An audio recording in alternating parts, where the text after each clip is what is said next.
Great. Hi, folks. Welcome to our virtual service. I'm Rabbi Stephen. Welcome to Mishkan. If you're joining us for the first time, or this is a repeat performance, welcome back. Welcome. It's nice to have you here. We're just going to take a moment to bring us into Shabbat with some song.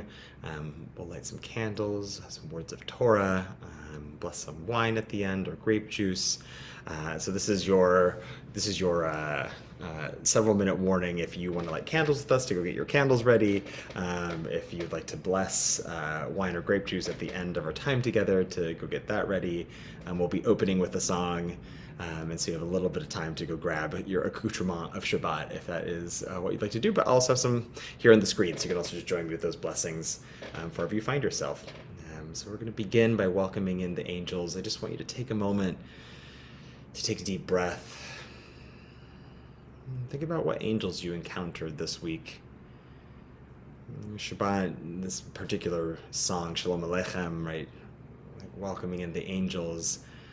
I like to think of it not so much as we're welcoming angels that are new for Shabbat, but more that we are thinking about all those angels we encountered throughout the week, whether it's somebody who is helpful or somebody who is comforting, somebody who showed you love, somebody who helped you out. Who are the angels this week for you? And to welcome them into Shabbat, into this space to carry the comfort and the assistance and the companionship and the protection and the love that they gave you into this Shabbat.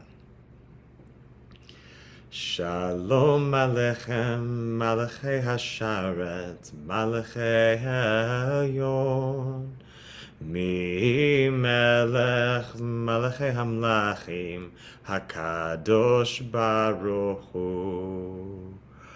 Boachem l'shalom, Malachei Hashalom, Malachei Elyon. Mi Melech, Malachei Hamlachim, Hakadosh Baruch Hu. Baruch Hu ni l'shalom, Malachei Hashalom, Malachei Elyon. Mi Melech, Malachei Hamlachim, Hakadosh Baruch Hu. Tzeitchem l'shalom, Malachei Hashalom, Malachei Elyon. Mi Melech, Malachei Hamlachim, Hakadosh Baruch Hu. So I believe next we're going to light some candles. Is that the next slide? There you go. Perfect. Just want to say welcome again, folks, for coming and joining us from wherever you're joining us from, whether you're with folks or that you're joining us alone, wherever you happen to be in the world at this moment, whether you're looking out at the beautiful blue sky and the slowly setting sun like I am, or you find yourself where the weather's different, whether you're coming into this space with a full heart or heartbreak. However you're arriving in Shabbat is exactly how you're meant to be. Right? Shabbat is there to catch us, regardless of what we're bringing into this space. It doesn't ask us to be anything other than who we are. So, as much as you can begin to create space to say, hey, like where I am right now, who I am right now, what I'm doing right now is okay, that I deserve, regardless of what I accomplished or did not accomplish this week, regardless of what I still need to do or don't need to do, regardless of mistakes I've made, or even things that I'm proud of, that Shabbat is there to say, you're enough, you're enough. Let's light some candles. We're going to turn to our candles. We're going to light them.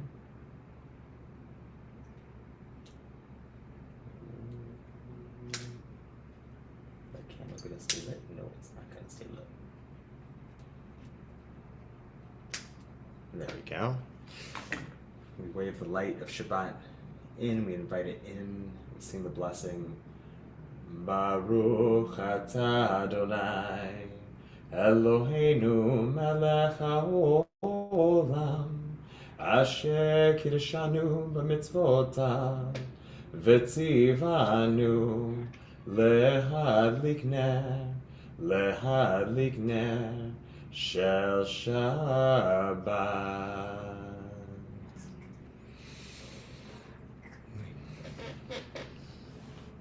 Now that we've welcomed in Shabbat, we begin to prepare this space. We say, accept whatever we're bringing into the space. Let us beautify it. Let us hold it as holy and pure. Hold us close in this moment. Hold us in our joy and in our heartbreak, in our anger, in our grief, in our frustration, in our courage, in our hope, in our fears.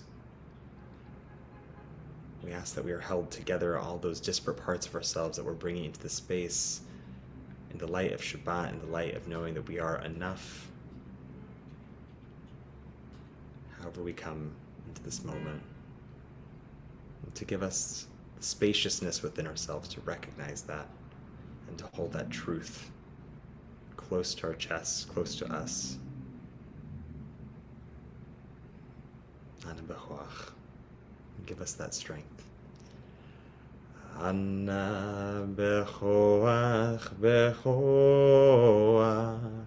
gedulat yemincha, yemincha, tatzir tzerura kabel rinatamcha, sagvenu tarenu nora. Ana b'choach, b'choach, gedulat yemincha, yemincha, tatir tzerura kabel rinatamcha, sagvenu tarenu nora. Ana b'choach, gedulat yemincha, tatir tzerura, tatir tzerura, kabel rinatamecha, sagbenu tarenu nora. Ana b'choach, gedulat yemincha, tatir tzerura, tatir tzerura, kabel rinatamecha, sagvenu tarenu nora. Ayay ayay ayay ayay ayay ayay ayay ayay ayay ayay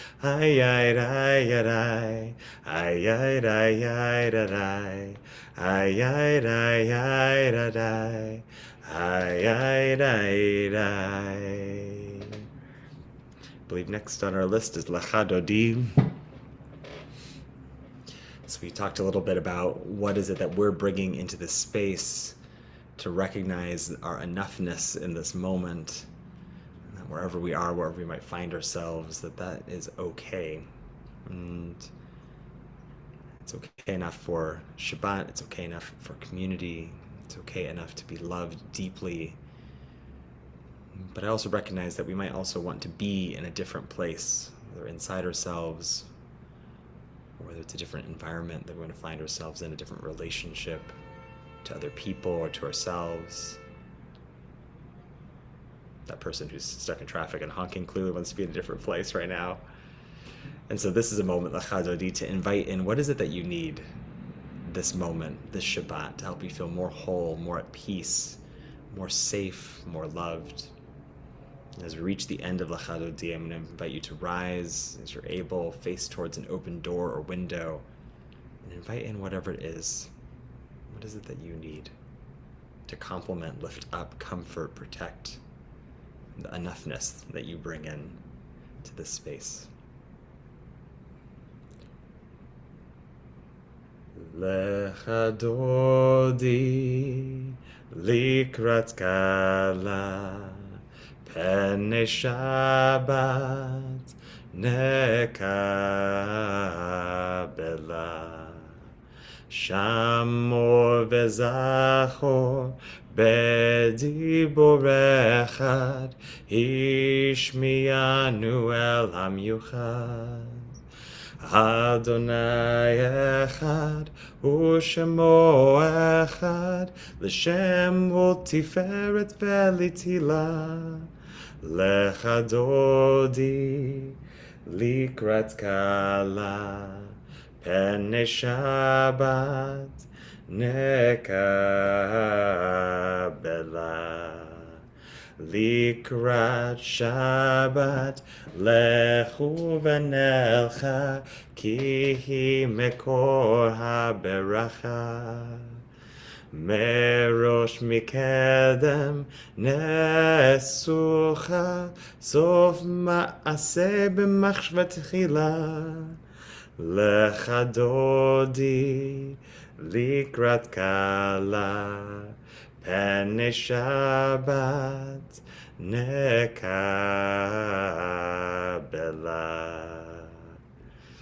Lo tevoshi velo tikalmi, ma tishtochachi u'ma tehmi. Bach yechesu ani ami, venivneta yeratila. Lecha dodi, likrat kala, pene Shabbat, nekabela.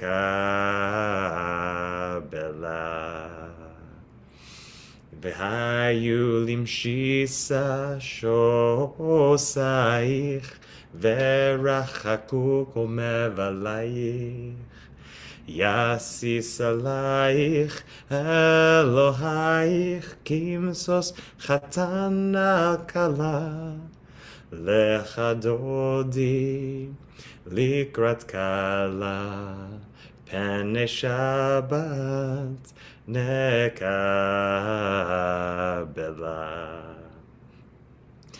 Yamim usmol tifrotzi, ve'et Adonai ta'aritzi.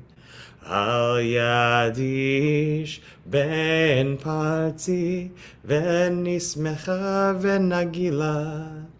Lecha dodi, likrat kala, pene Shabbat, nekabela.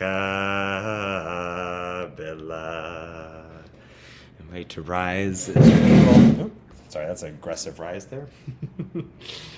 Face towards an open door or window. Invite in whatever it is that you need this Shabbat.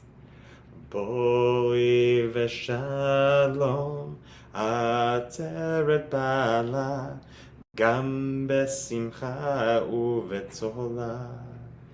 Toch emune am segula, boi chala. Lecha dodi, likrat kala, pene Shabbat, nekabela.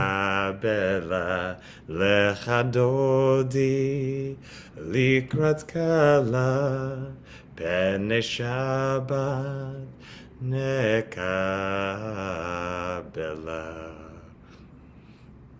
Shabbat shalom, folks. I believe it's, yeah. I think we'll do Hashkivenu, then words of Torah. That's what we'll do. We'll do Hashkivenu first. So for Hashkivenu, it's a moment in our service when we just think of those who are in need of that shelter, that sukkot, shalom, that shelter of peace.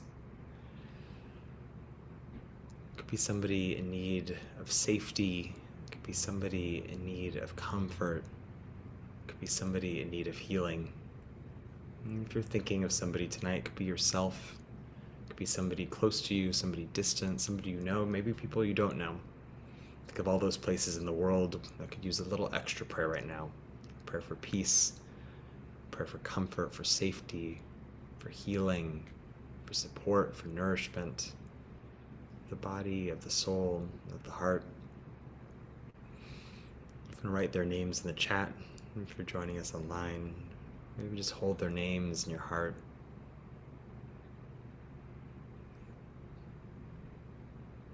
I'm thinking tonight of a few people myself, my Uncle Steve,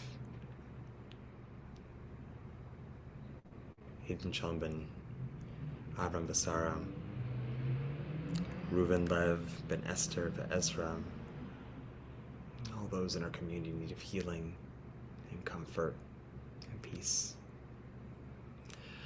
Hashkivenu Adonai Eloheinu l'shalom ve'amidenu shomreinu l'chaim Hashkivenu Adonai Eloheinu l'shalom ve'amidenu shomreinu l'chaim ufros aleinu sukat shalomecha ufros aleinu sukat shalomecha Hashkivenu Adonai Eloheinu l'shalom ve'hamidenu shomreinu l'chaim ufros aleinu sukat shalomecha ufros aleinu sukat shalomecha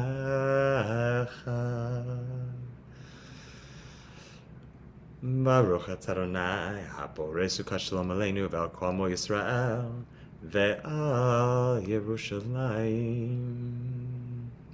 The one who spreads peace over us, but peace over Israel, over all the places in the world in need of peace, the holy city of Jerusalem, the sacred places in our own lives that feel broken, unsafe, in our hearts, our bodies.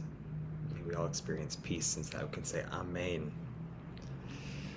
Okay, well, hi folks, so nice to be here with all of you.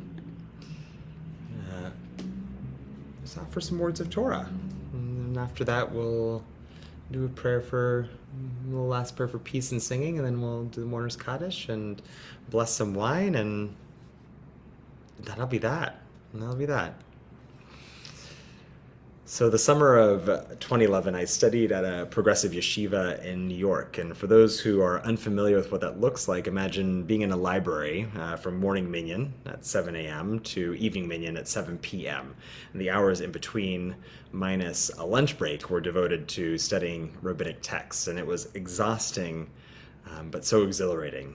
Our tradition compares the Talmud to the sea, vast in size and diverse in content, and I was certainly diving in very deep.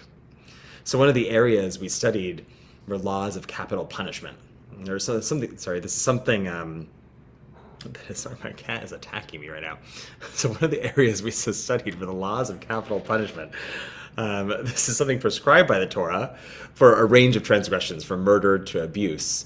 But this requirement, regardless of cause, made the rabbis who inherited the death penalty deeply uncomfortable. And so through a close reading of its biblical origins, they create guardrails to ensure that could only be prescribed in exceptional circumstances. And in post-temple Judaism, one could argue that the death penalty was really more principle than practice. So let me walk you through this process. So first, we have to convene a panel of 23 judges, each one meeting strict standards of education and experience, including notably that they all must be parents, so they might recognize the person in front of them as someone else's child. Then we begin the proceedings by listing the defendant's best qualities, and it's only after this is done that we can hear any incriminating evidence. Testimony needs to be delivered by at least 2 witnesses. Both had to be present at the scene of the crime. They also had to be aware that the other witness was present at the scene of the crime. They cannot be related to each other or to the defendant, and they must be able to speak clearly and hear well. And why? because they also, seconds before the crime was committed, had been able to ask the defendant, do you know that what you're doing is punishable by death? And the defendant had to answer them, yes, I'm aware, and I'm going to do it anyway.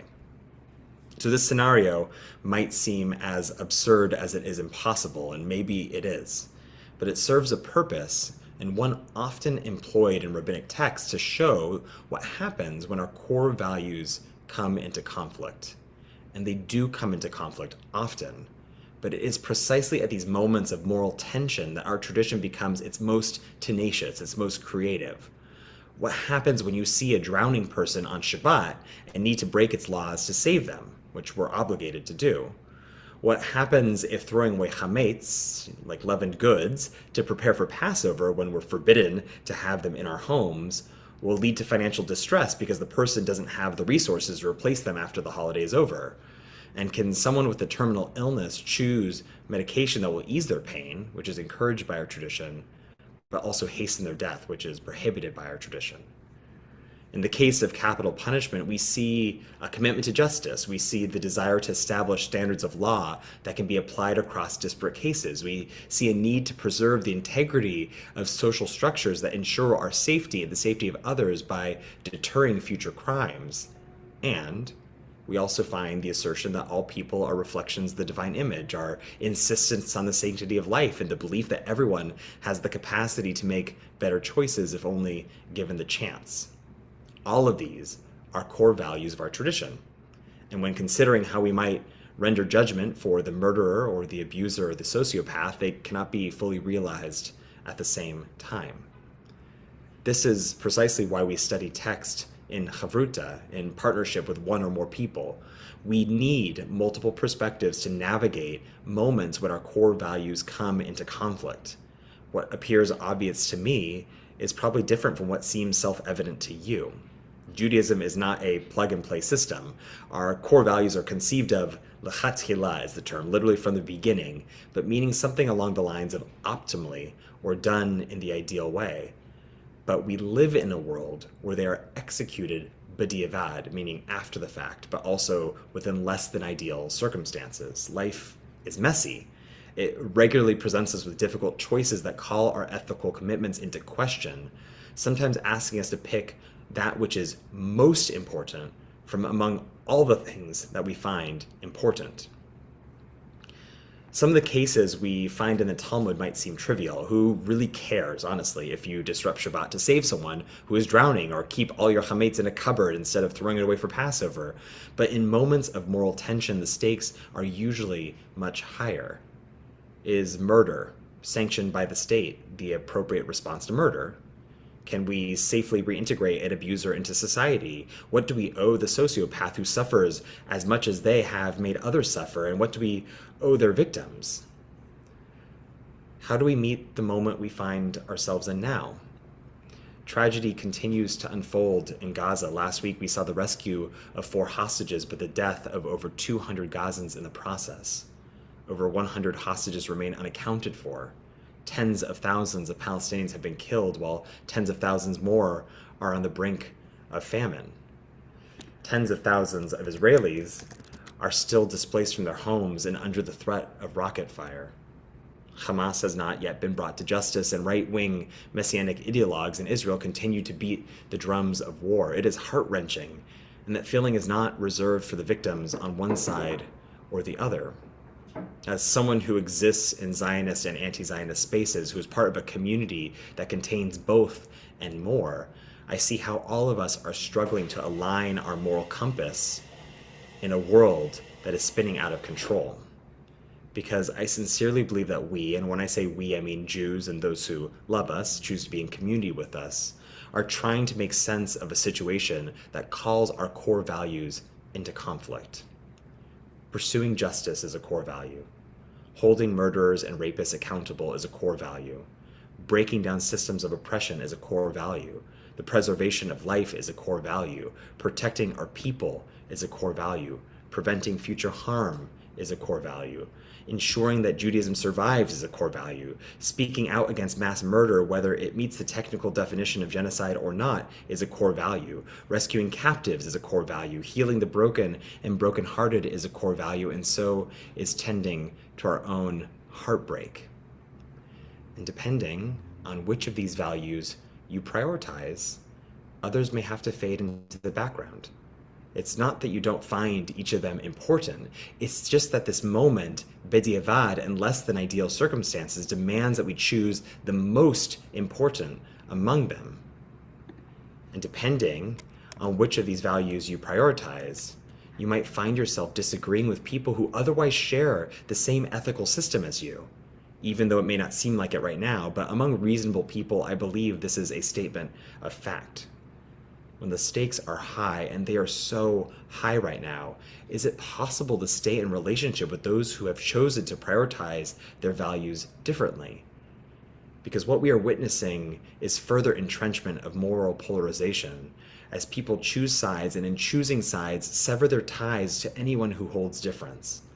Whether those differences are large or small, we seem to assume the worst of those with whom we disagree. Our tradition actually elevates the relationship born of disagreement. In the Talmud, there are several rabbinic pairs designated as bar plugta, or scholarly opponents, literally like the children of conflict. Perhaps the most famous of these are Hillel and Shammai, who can't agree on anything. The Talmud, in fact, contains over 350 of their disputes. Yet through their arguments, they contribute the most to our tradition because they test the pliability of our ethical system across scenarios that threaten to bend or break it, and in doing so, show its resilience. It is important to note that bar plugta were also relationships of incredible intimacy. They were adversarial, yes, but they were also shaped by curiosity, compassion, and a commitment to staying in proximity. They did not turn away from each other in disagreement, even when their disagreements touched on issues that put their core values into conflict. We're told that Hillel and Shammai encouraged their children and grandchildren to marry each other. A recent poll, in contrast, by YouGov showed that Democrats and Republicans have only gotten unhappier at the prospect of their child marrying someone from the other party. In fact, the Pew study showed that Jewish parents would be more upset about their child marrying someone from the opposite political party than they would be about them marrying someone from outside the faith. Staying in proximity to people you disagree with is not easy. This Pride Month actually marks 23 years since I came out, which feels like a long time. For myself and for other people in the LGBTQ community, a lot has changed in that time, mostly for the better. Marriage equality, workplace protections, better access to healthcare, to name a few things that we have achieved. There is, of course, a lot that we still need to accomplish, but that's a different sermon. The world was an incredibly different place then. Telling my family was hard. It was so hard. They were, and many continue to be, devoted Republicans, and a large number attend conservative evangelical churches that have been hostile towards the LGBTQ community. And I was very lucky to have a handful of supportive relatives, my mother among them, but for most, the news brought confusion or grief or anger. I've come out to my family a few more times since then, as a vegetarian, a liberal, a Jew. Yet even as we struggled to understand one another, we were committed to being in relationship with one another with a loving kind of stubbornness that I've come to appreciate. This doesn't mean it wasn't difficult. Sometimes this led to arguments that left us emotionally raw and heavy-hearted. Sometimes this meant tiptoeing around topics or avoiding the issue entirely.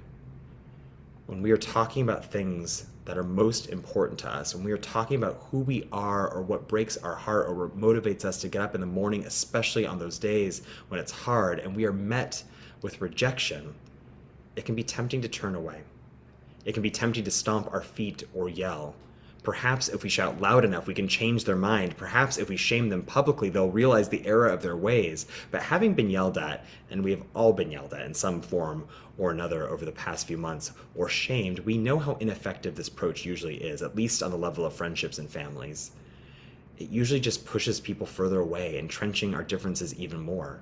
And then social media amplifies this polarization, enclosing us in bubbles of people who reaffirm our beliefs so that those who don't align with our beliefs seem almost inhuman. And therefore we're justified in denigrating them and discarding their ideas and them along with it.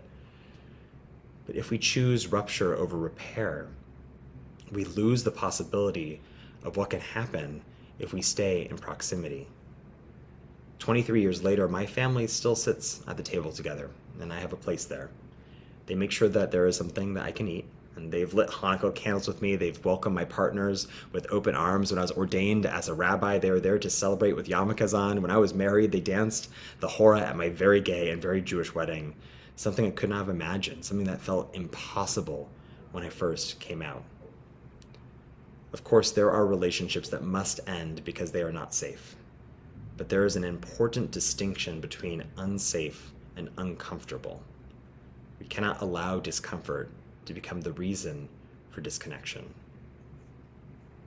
What if when we are in pain, or confused, or hurting, or frustrated at the condition of our hearts and the state of the world, we turn to each other instead of walking away? On her podcast, the comedian Sarah Silverman recently challenged her listeners, I effing dare you to cry. Instead of feeling a second of sadness and immediately converting it to outward rage and blame, what if you just cried? By letting go of our insistence that we have to be right or that others must meet us in our rightness, instead choose to be honest with one another about the fact that these moments of moral tension make us feel like we're being pulled apart from the inside. We can develop the kind of relationships that let us lay our core values on the table and say, this is a total mess. Will you help me sort through it? This is the remarkable thing about the witnesses described by the rabbis, those two individuals who confront the person preparing to commit a crime and tell them that what they intend to do is wrong. They see someone about to do something horrible. And remember, this is someone who is not their friend or family. They could be a total stranger with no obligation to be in relationship with them. And still, they look them in the eye and they speak clearly to this person. They say, hey, I see you. Do you know what you're doing? Do you want me to help you find another way? Come be my bar plugta and let's wrestle with the impossible to see how we might uncover a path forward. I have an opinion about this, and I know you do too, but rather than isolate myself from you, rather than try to figure this out on my own, I want to be in relationship with you. I'm calling you in. I believe that's how we change the world. Starting at the smallest unit of human society, our one-on-one relationships with friends, with family, with neighbors. These are the most vulnerable to the tide of polarization of us versus them, and these are also where we can stand firmly against this pull. So how do we do this? How do we do this? This week, the Torah gives us a hint. Surprise. We are told that when Moses spoke to God, the divine voice emanated from a point above the ark that contained the tablets he had brought down from Mount Sinai. Let me describe it for you, and for those of you who've seen Raiders of the Lost Ark, you have a good image in your head already. The ark was made of hammered gold, all in one piece. And on top of it were two cheruvim, angelic figures positioned at either end of the lid, and they faced each other with their heads bowed and their wings stretched in front of them to cover the ark, and it is from this space between them that the divine voice spoke to Moses. Rabbi Sharon Brous once taught that we can learn so much about how we should act toward one another from the posture of the cheruvim, and I believe this is especially true for how we should approach the people we disagree with.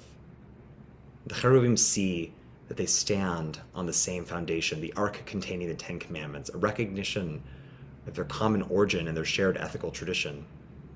They're made of one piece, both of them a reflection of the divine image. They turn toward one another, and in facing each other, wings open, they're able to perceive the other in their wholeness of being, both their strengths and their growing edges, their hopes and their fears, their moral insight, and the places where they're struggling to sort through their core values. The cheruvim bow their heads, having the humility to understand that they can only see things from their perspective, and that their companion has the ability to understand things that they cannot. And with their wings, they protect the space between them, recognizing that it is in relationship with one another that we are able to encounter a deeper truth, one that we would not be able to reach if we are on our own. Adopting this sort of angelic posture might seem like an impossible task in this moment, but it's not.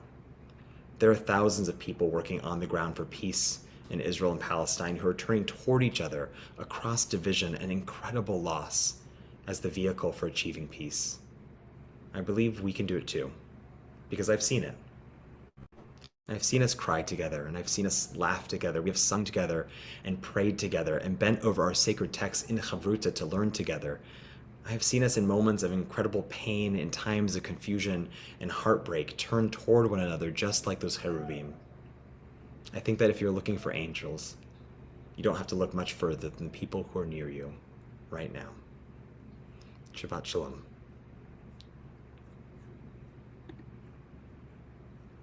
I'm going to take now a moment to turn to the mourner's Kaddish. If you're thinking of somebody this evening and you want to call their name to mind, share it with those who are near you, share it in the chat, speak it out loud. I invite you to rise as you're able for Kaddish Tom, the mourner's Kaddish. Yitgadal v'yitgadash shemei Rabbah, be'alma divrach cherutei ve'amlich malchutei, be'chayachon uvyomechon uv'chayei zachor beit Yisrael, ba'agala uvizman kariv v'imru amen. Yehei shmei Rabbah mevarach le'olam omei almayam. Yitbarach v'yishtabach v'yitpa'ar v'yitroman v'yitnaseh. V'yitadar v'yitaleh v'yitalal shmei tikudesha brichu. La'ela min kol birchata v'shirata. Tushbechata v'nechamata da'amiran be'alma v'yimru amen. Yehei shlama Rabbah min shemaya v'chaim aleinu ve'al kol Yisrael v'yimru amen. Oseh shalom b'mromav, hu yaseh shalom, aleinu ve'al kol Yisrael, ve'al kol yoshvei tevel, v'imru, amen. Yehi zichronam livracha, may their memories all be for a blessing. Oseh shalom b'mromav, hu yaseh shalom aleinu, ve'al kol Yisrael, ve'al kol yoshvei tevel, ve'imru, imru, amen. Ayadadai, ayadadai, ayadadai, ayadadai, ayadadai,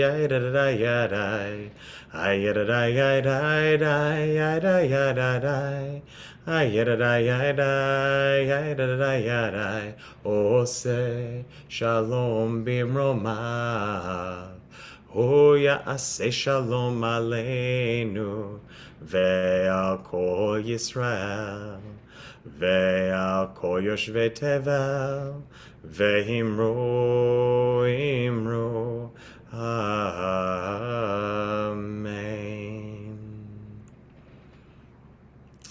Well, I think if you have some grape juice or some wine on you, and you want to grab it, we'll say Kiddush for Shabbat. We'll sanctify this day, this time together. Vayer vayvoker yom hashishi, vayechulu hashamayim v'haaretz v'chol tzevam, vayechal Elohim bayom hashvi'i melachto asher asa, vayishpot bayom hashvi'i mikol melachto asher asa, vayivarech Elohim et yom hashvi'i vaykadesh oto, ki vo shavat mikol melachto asher bara Elohim la'asot. Savri, cheers my friends. Baruch atah Adonai Eloheinu melech haolam, borei pri hagafen. Baruch atah Adonai Eloheinu melech haolam, asher kisha mitzvotav ratzavanu, v'shabbat kodsho be'ahava uvratzon hinchilanu, zikaron lema'aseh v'reshit, ki hu yom techila lemikra'e kodesh, zecher letziat Mitzrayim, kivanu v'charta, v'yotanu kidashta, im kol ha'amim, v'shabbat kodshecha be'ahava uvratzon, hinchaltanu, Baruch atah Adonai, mekadesh haShabbat. Amen.